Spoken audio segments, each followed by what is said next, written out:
Olá, pessoal! Na aula de hoje, nós vamos retomar um pouquinho sobre a organização anatômica do sistema nervoso e nós vamos acrescentar algumas informações. Vamos falar um pouquinho sobre as meninges e o líquor e também como que é a estrutura anatômica do cérebro, com a sua primeira parte, que é o telencéfalo. Como podemos perceber, o sistema nervoso ele pode ser dividido anatomicamente em duas partes, o que a gente chama de sistema nervoso central e o que a gente chama de sistema nervoso periférico. Nesta imagem, nós conseguimos observar o sistema nervoso central. Como o nome já fala, central, porque ele se encontra no centro do corpo. Esse sistema ele pode ser subdividido em encéfalo. Eu chamo de encéfalo tudo aquilo que se encontra dentro da caixa craniana. E medula espinhal, que é aquilo que se encontra dentro da coluna vertebral. É importante a gente ressaltar o seguinte: muitas vezes a gente fala assim, o que você tem aí dentro dessa sua caixa craniana, né? A gente tem o cérebro. É correto falar isso?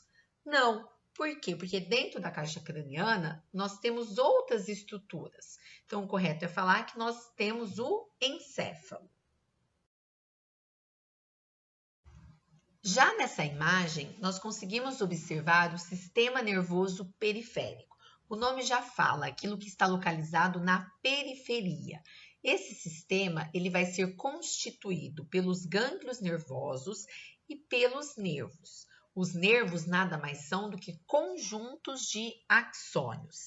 Nessa imagem, a gente observa que existem 12 pares de nervos cranianos, que são aqueles nervos que vão inervar a nossa face, e 31 pares de nervos raquidianos ou nervos espinhais, que saem da medula e vão inervar todas as diferentes partes do nosso corpo. Bom, vamos voltar então para a imagem do sistema nervoso central, especificamente o encéfalo. Se vocês observarem nessa figura, eu chamei de encéfalo tudo aquilo que está dentro da caixa craniana. Só que o encéfalo, por sua vez, ele pode ser subdividido em cérebro, que por sua vez se divide em telencéfalo e diencéfalo, o tronco encefálico, que por sua vez se divide em mesencéfalo, ponte, bulbo e por último o cerebelo. O que nós iremos fazer a partir de agora? A partir de agora, nós iremos falar um pouquinho de cada uma dessas estruturas anatômicas separadamente. Nós iniciaremos falando do cérebro, mais precisamente do telencéfalo, e nas próximas aulas nós falaremos das demais estruturas. Iniciaremos agora a falar um pouquinho sobre as meninges e o líquor. Como vimos, o sistema nervoso, ele desempenha uma importante função no nosso organismo. É ele o responsável em controlar e coordenar todas as funções do nosso corpo, respondendo tanto aos estímulos externos quanto aos estímulos internos. Dessa forma, esse tecido nervoso, ele precisa ter um elaborado sistema de proteção. Esse sistema consiste em 4 estruturas: o crânio, as meninges, o líquido cérebro-espinhal, também conhecido como líquor, e a barreira hematoencefálica. Aqui nós vamos dar destaque a 2 desses processos de proteção. Nós vamos falar sobre as meninges e sobre o líquor. As meninges nada mais são do que membranas constituídas por tecido conjuntivo que serve para dar maior proteção ao sistema nervoso. Essas meninges podem ser classificadas de 3 tipos. Eu vou citar aqui esses tipos, levando em consideração na sequência, indo de fora para dentro. Nós temos a dura mater, que é a camada, a meninge mais externa, a aracnoide, que seria a meninge intermediária, e a pia mater, que é a meninge mais interna. Nessa imagem aqui, nós podemos observar as 3 meninges que eu falei anteriormente. Quando a gente vai fazer, por exemplo, um corte, ou quando a gente vai abrir, por exemplo, o nosso crânio, a gente não vai abrir ele e já vai encontrar o encéfalo. Na verdade, a gente percebe que existem essas meninges até que a gente possa atingir o tecido nervoso. Então, se vocês observarem aqui, nós temos a pele, o osso e logo abaixo do osso as 3 camadas, dura mater, aracnoide e a pia mater. Neste próximo slide, nós temos uma outra imagem, só que agora mostrando de um outro ângulo as meninges. Então, se vocês observarem aqui, nós temos, né, as 3 membranas. Novamente, a dura mater, a aracnoide e a pia mater. Iremos agora falar especificamente de cada uma dessas meninges. Vamos começar a falar sobre a dura mater. Como vocês puderam observar, essa membrana é a meninge mais superficial, mais espessa e mais resistente. Ela é formada por tecido conjuntivo e fibras colágenas e ela também contém uma grande quantidade de vasos e nervos. O que é importante a gente saber sobre essa meninge é que ela se encontra bastante aderida aos ossos do crânio e que toda ou qualquer sensibilidade que ocorre dentro do crânio, ela vai ser percebida nessa meninge. Então, a gente pode, de maneira simples, falar que ela é responsável pela maioria das dores de cabeça. Nesta figura, novamente, nós vamos destacar a dura mater. Então, se vocês observarem ali, a gente tem o crânio e logo abaixo do crânio, nós temos uma membrana que está bastante grudada a ele.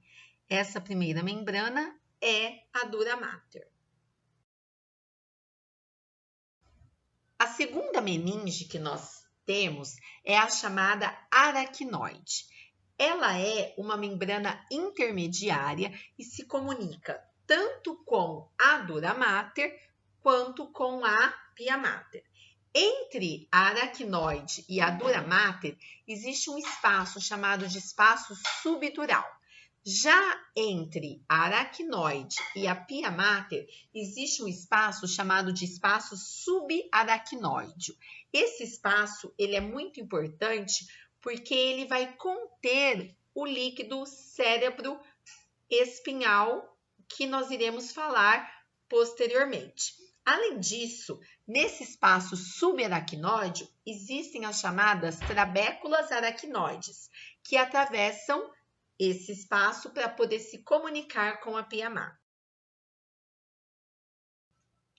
Nesta imagem, eu quero chamar a atenção de vocês para mostrar a localização da aracnoide, do espaço subaracnoide e das trabéculas aracnoides. Então, se vocês observarem aqui, nós temos as meninges cranianas e um espaço muito grande entre a aracnoide e a pia mater. E essas colunas que estão ligando a aracnoide com a pia mater é que são as chamadas trabéculas. E por último, nós temos a meninge pia mater. Ela é a mais interna das membranas e ela se adere intimamente à superfície do encéfalo e da medula espinhal. É ela que vai ser responsável em dar resistência aos órgãos nervosos, pois a gente sabe que o tecido nervoso ele tem uma consistência muito mole. É importante a gente fazer uma observação que essas meninges, elas se encontram em todo o sistema nervoso. Apesar de eu estar aqui explicando e mostrando esse revestimento no encéfalo, todo esse revestimento, ele continua ao longo da medula espinhal. Isso que eu falei pode ser observado nessa imagem. Se vocês repararem aqui, nós temos a figura da medula espinhal e a gente pode observar a presença das 3 meninges. Então, olha só, a dura mater, a mais externa, a aracnoide, a intermediária e a pia mater. E aí sim a gente chega na medula espinhal. Bom, recapitulando, o que nós temos são 3 meninges, a mais externa dura mater, a intermediária aracnoide e a mais interna pia mater. E a principal função delas é proteção. Nessa imagem aqui, a gente tem um quadro que faz uma síntese de tudo isso que a gente falou. Então, a gente tem aqui as meninges e o nome dos espaços entre elas. Então, 2 espaços que nós destacamos é entre a dura mater e a aracnoide, que é o espaço subdural, e entre a aracnoide e a pia mater, que é o espaço subaracnoide. Nós vamos falar um pouquinho mais desse espaço subaracnoide, porque como eu falei alguns slides atrás, esse espaço ele é importante porque ele contém a presença de uma substância, de um líquor. E essa substância, ela desempenha uma função protetiva muito grande para o nosso sistema nervoso. Vamos falar agora um pouquinho sobre o líquor. Esse líquor ele pode ser conhecido com outras denominações. Nós podemos chamar de líquido cefalorraquidiano ou também de líquido cérebro espinhal. Mas para que ele serve? Qual que é a sua importância? O líquor ele é um fluido aquoso incolor que ele pode ser encontrado no espaço subaracnoide e também no interior das chamadas cavidades ventriculares. Ele é um dos principais fluidos do corpo humano e a sua função primordial é de proteger o tecido cerebral e a medula espinhal. Assim, ele serve de um amortecedor diante de impactos do sistema nervoso central e do crânio ou dos seus ossos circundantes. Então, em síntese, a função dele é proteger mecanicamente o sistema nervoso central. Bom, agora que vocês já viram os principais mecanismos de proteção do sistema nervoso central, que são as meninges e o líquor, nós vamos começar agora a detalhar esse sistema nervoso central, falando um pouco mais sobre cada uma das estruturas. E hoje nós vamos começar a falar sobre o cérebro. Como vocês sabem, o cérebro, ele é a parte principal que constitui o encéfalo. E ele desempenha várias funções, das quais nós damos o nome de funções cerebrais complexas, como aprendizagem, memória, planejamento de ações, controle voluntário dos movimentos, a inteligência, percepção das sensações, dentre outras. Esse cérebro, ele pode ser subdividido em 2 partes, o telencéfalo e o diencéfalo. Na aula de hoje, nós vamos dar destaque para o telencéfalo. E o estudo vai ser dividido em 2 etapas. Primeiro, nós vamos falar como que é esse telencéfalo externamente. Depois, nós vamos falar como que é esse telencéfalo internamente. O telencéfalo, ele corresponde a 80% do cérebro e ele vai ser constituído por 2 hemisférios cerebrais, o hemisfério direito e o hemisfério esquerdo. Esses 2 hemisférios, eles estão separados por uma fissura, chamada de fissura longitudinal do cérebro. Nesta imagem, nós estamos vendo uma vista superior do cérebro e vocês podem perceber que esse telencéfalo ele é formado por 2 hemisférios. Então, nós temos o hemisfério cerebral esquerdo, o hemisfério cerebral direito e lá em cima a gente consegue observar a fissura longitudinal, indicando que é a fissura que divide esse telencéfalo em 2 partes. Outra coisa importante que a gente tem que ressaltar, que vocês já devem ter ouvido falar assim, a presença da massa cinzenta. O que é essa massa cinzenta? essa massa cinzenta nada mais é do que o telencéfalo, que a gente também pode dar um outro nome, que é o chamado córtex cerebral. Então, a gente ainda pode falar que o telencéfalo constitui a massa cinzenta ou o córtex cerebral. Outra estrutura importante que nós temos que falar é a presença do chamado foice. Nessa imagem, nós estamos vendo uma vista superior do cérebro através de um corte frontal.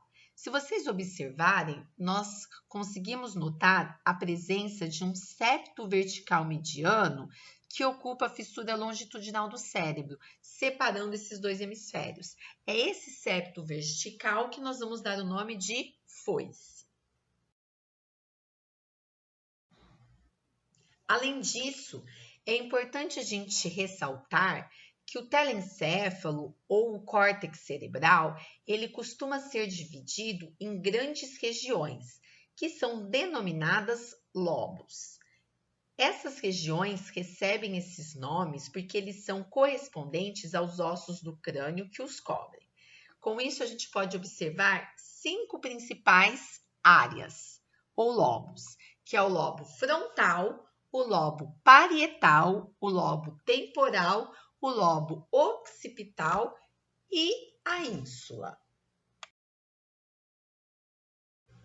Nessa imagem aí, nós podemos observar em diferentes cortes, em diferentes ângulos, as presenças dos lobos cerebrais. Só que nessa imagem a gente só vai conseguir fazer a observação de 4. Lobo frontal, lobo parietal, temporal e o lobo occipital. Por quê? Porque a ínsula, ela se encontra no interior. Então, se vocês observarem aqui, nessa primeira figura, nós temos a vista superior, mostrando o lobo frontal em roxo, o lobo parietal em azul, o lobo temporal em verde e o lobo occipital em amarelo. Já na imagem que se encontra ao lado, nós temos uma vista inferior. Essa vista inferior é como se eu estivesse observando o cérebro por baixo. Depois nós temos a vista medial e a vista lateral. Já nessa outra imagem, a gente consegue observar o lobo que estava faltando, que é o chamado lobo da ínsula, que, como eu falei para vocês, precisa ser feito um corte para conseguir observar esse córtex mais interiormente ao telencéfalo. Agora que vocês já aprenderam que o telencéfalo pode ser dividido em lobos, vamos agora notar um pouquinho mais de como que é a sua estrutura. Se a gente pega a imagem do telencéfalo, nós conseguimos observar que ele não é uma estrutura lisa, que ele apresenta várias ondulações, várias circunvoluções. Mas para que serve essas ondulações, essas circunvoluções? Na verdade, nós damos o nome disso de sulcos e giros. Durante o desenvolvimento embrionário, o tamanho do cérebro ele vai aumentando rapidamente e, consequentemente, a substância cinzenta também. Como resultado, toda essa região cortical ela se enrola e se dobra por si mesma, formando os chamados sulcos. Esses sulcos, eles delimitam os giros e as circunvoluções cerebrais. Então, a presença de todas essas estruturas apareceu com o intuito de conseguir aumentar o volume cerebral e, consequentemente, as funções desse córtex.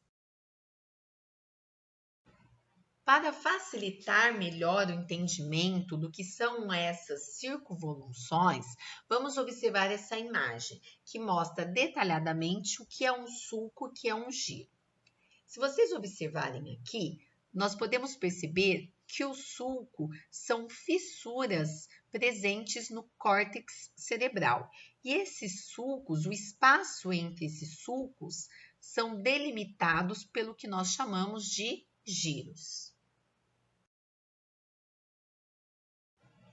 Quando observamos o telencéfalo como um todo, nós conseguimos perceber que ele é formado por vários sulcos e vários giros. E esses sulcos, eles recebem denominações. No entanto, é importante a gente destacar dois sulcos mais importantes, que está presente em qualquer um dos hemisférios, que é o sulco lateral e o sulco central. O sulco lateral, ele vai separar o lobo frontal do temporal. E o sulco central, ele separa o lobo frontal do parietal. O sulco central é ladeado por dois giros. O giro pré-central, que está relacionado com a questão de motricidade, que está relacionado com a questão da movimentação, e o giro pós-central, que está relacionado com a parte sensorial, com a sensibilidade. Nesta imagem, nós podemos observar os dois principais sulcos. Então, vamos observar ali o sulco central, que está separando o lobo frontal do lobo parietal. E em vermelho, em verde, nós temos os giros. Em vermelho, o giro pré-central, que, como eu falei anteriormente, está relacionado com a parte motora. E o giro pós-central, representado em verde, que está relacionado com a parte sensorial. E logo abaixo, nós temos o sulco lateral, que separa o lobo frontal do lobo temporal. Para finalizar a aula de hoje, nós vamos mostrar agora uma imagem do encéfalo, dando destaque para os lobos e para os sulcos, o sulco central e o sulco lateral. É importante vocês perceberem que essa divisão em lobos também está associado com uma divisão funcional. Se vocês observarem aqui, cada lobo você tem a descrição de uma determinada função. Por exemplo, o lobo occipital, ele está relacionado com a área visual. Já o lobo frontal, ele está relacionado com toda a parte motora, com a parte de tomadas de decisões, com a área motora da fala. Já o lobo temporal está associado com a parte de audição, com a parte de com a parte olfativa. Já a parte parental está relacionada com o córtex somestésico, que tem a ver com a sensação do tato, da dor e assim por diante. Nessa primeira etapa, é importante a gente aprender essas denominações. Depois, toda essa parte funcional vai ser falada mais para frente. Bom, espero que vocês tenham gostado da aula, espero que vocês possam ter aprendido um pouquinho mais. E na semana seguinte, nós iremos falar sobre a parte interna do telencéfalo. Pelo que vocês puderam perceber, a gente apenas falou das características externas. Bom, vou ficando por aqui. Nos vemos nas próximas aulas. Bons estudos!